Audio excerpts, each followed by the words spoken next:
Let's take a look at another example. If you did not watch the slideshow, pause this video and head up to the video or to the lesson slideshow from today. Make sure you watch all the videos in that one first. All right, let's take a look at this example. We have 4/5 times 1/3. So I'm going to go over here and grab a color. We'll start with red.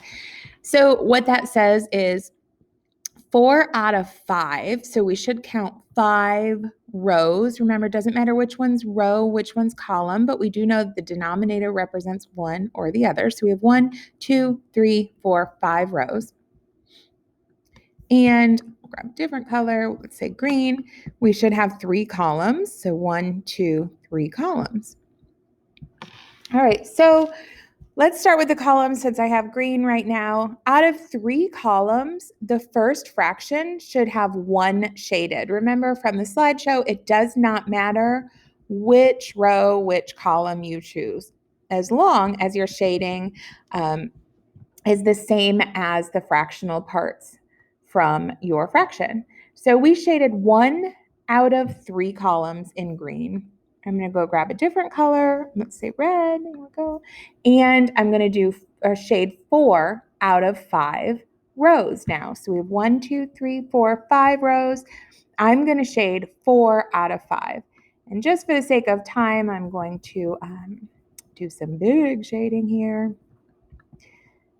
instead of some nice, neat coloring. If we were in the classroom, we had colored pencils and crayons, and we could do this nice and neat. That not so much.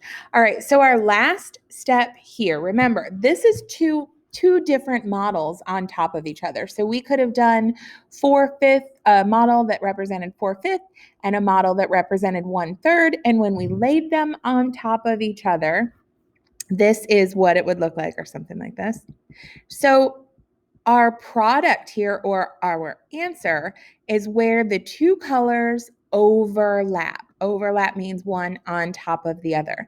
So if I look here, all of these boxes just have 1 color around here, but these boxes right here have both red and green. So we know when working with a fraction, our denominator is how many parts to the whole.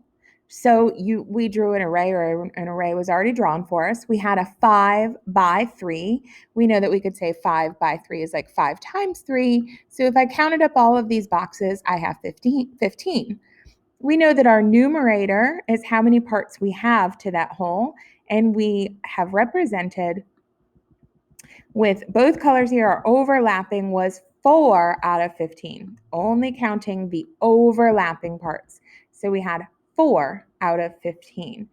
Okay, I could look at this and simplify, ask myself, can I divide both numerator and denominator by 2, 3, 5, or 7? Here, the answer is no. So this fraction is in simplest form.